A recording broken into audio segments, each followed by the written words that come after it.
बने एक दूजे के वास्ते पार्ट 10। सुबह सुबह वंश लिविंग रूम में बैठा था। शानवी भी तैयार होकर लिविंग रूम में आई। वंश ने शानवी को देखकर गुड मॉर्निंग एक हल्के से मुस्कान के साथ कहा। शानवी वंश को मुस्कुराता देखकर कुछ पल के लिए उसकी मुस्कुराहट में ही खो सी गई और एकटक बस वंश को देखने लगी। वंश ने जब शानवी को कोई जवाब नहीं सुना तो उसने शानवी को पुकारा, शानवी शानवी। तब जाके शानवी होश में आई। वंश ने जानबूझ के मजाक करते हुए कहा, अब मैं इतना भी स्मार्ट नहीं हूँ जो तुम मुझे यूं बिना पलक झपकाए देखे जा रही हो। उसकी बातें सुनकर शानवी शर्म से लाल हो गई। शानवी को इस तरह से शर्माते देखकर वंश ने बात बदलते हुए कहा, मैंने अपने आदमियों से कह दिया है कि वो नेहा को मेरे लंदन की विला में शिफ्ट कर दें बिना किसी के नज़र में आए। शानवी ने जब ये सुना तो वो वंश की तरफ देखते हुए उत्सुकता से बोली, क्या क्या सच में? वो कब तक लंदन पहुंचेगी? मैं कब से उससे बात कर पाऊंगी? मुझे उससे बात किए हुए काफ़ी समय हो गया है। उसको यूं खुश होता देख वंश बहुत खुश हो गया। वो आराम से शांत लहजे में सोफे पर बैठे हुए बोला, एक बार जब वो सिंगापुर की फ़्लाइट में बैठ जाएंगे तो वो पूरी तरह सुरक्षित हो जाएंगे। मेरे आदमी तभी कॉल करेंगे। तुम चिंता मत करो, जाओ और जाकर अपने कपड़े चेंज कर लो। आज से तुम मेरे साथ मेरे ऑफिस जाओगी। आज से तुम मेरी पर्सनल सेक्रेटरी का काम करोगी।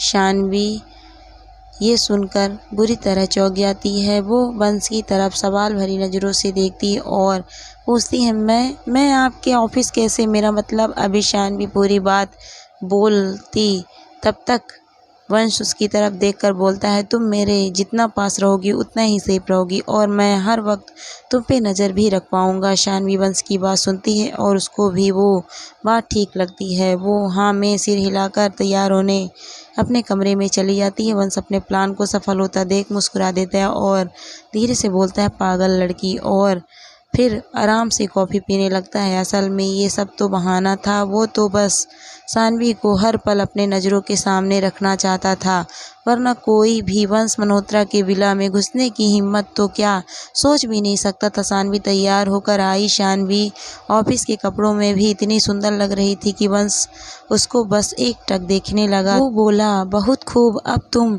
लग रही हो मिसेस मल्होत्रा। शानवी मुस्कुरा देती है। फिर दोनों साथ में ऑफिस के लिए निकल जाते हैं। शानवी और वंश ऑफिस पहुंचते हैं। सब लोग वंश शानवी को देखते जा रहे थे और बोल रहे थे कि ये लड़की कौन है, बहुत सुंदर है, क्या वो मिसेस मल्होत्रा है? सब लोगों को अपनी तरफ यूं घूरता देख शानवी को बहुत अजीब लगने लगा। तभी वंश ने शानवी का हाथ पकड़ लिया और बोला, चलो मेरे साथ, घबराओ नहीं, अब इसकी आदत डाल लो। शानवी हल्का सा मुस्कुराती है और वंश के पीछे पीछे चलने लगती है। वो दोनों अपने ऑफिस में चले जाते हैं। केशव बाहर आता है और सबको बताता है कि आज जो वंश सर के साथ थी वो मिसेस शानवी मल्होत्रा है, वंश सर की वाइफ है और उनकी पर्सनल सेक्रेटरी। उम्मीद है आप लोग उससे अच्छे से व्यवहार करेंगे।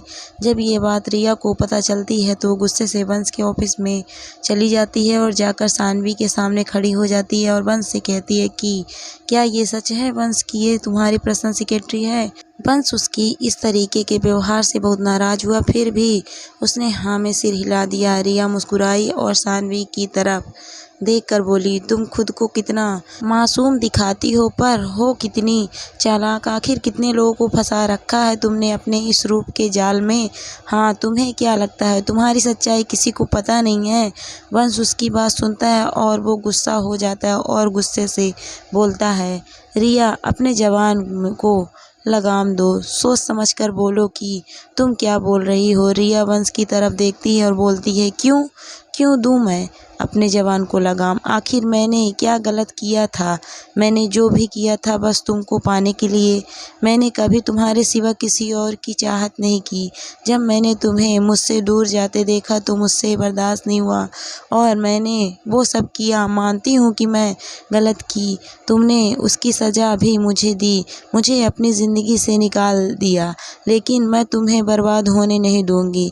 इसका असली चेहरा तुमको दिखाना चाहती हूँ, जो मैंने कल रात में पार्टी में देखा था। ये सुन के वंश थोड़ा आराम से बैठ गया और बोला, क्या क्या देखा तुमने?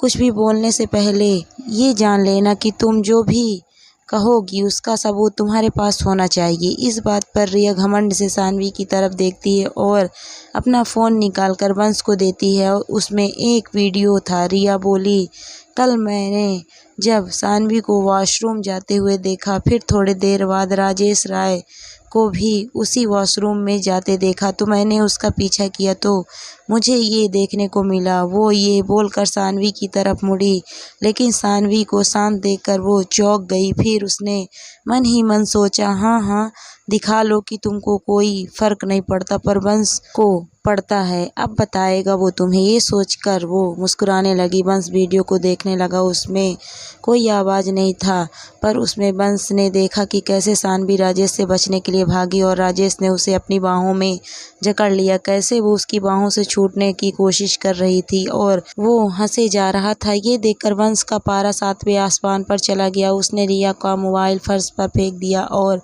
गुस्से से रिया पर चिल्लाया, निकल जाओ यहाँ से और कभी मत आना। रिया वंश के गुस्से से डर गई और बिना कुछ बोले वो ऑफिस के बाहर चली गई। वो गुस्से में तो थी, पर वो मुस्कुराई और बोली, अब कौन बचाएगा तुम्हें शानवी, और वहाँ से चली गई। शानवी वंश के इस गुस्से से डर गई। उसको डरा हुआ देख वंश ने अपने गुस्से को काबू किया और उसके सामने जाकर अपने घुटनों पर बैठ गया और उसने सानवी के हाथों को अपने हाथों में लिया और बोला, मुझे माफ़ कर दो, मैं कल तुम्हारे साथ होते हुए भी तुम्हें बचा नहीं पाया। उसने तुम्हें छुआ, मेरे रहते हुए मैं अपने आप को कभी माफ़ नहीं कर पाऊंगा। शानवी वंश की तरफ देखती और बोलती, गुस्सा तो मुझे भी बहुत आया, लेकिन मैं क्या करती, बचपन से लेकर आज तक मैं सिर्फ सहती आई हूँ। मेरे पास मेरे सच्चाई के अलावा कुछ भी नहीं है।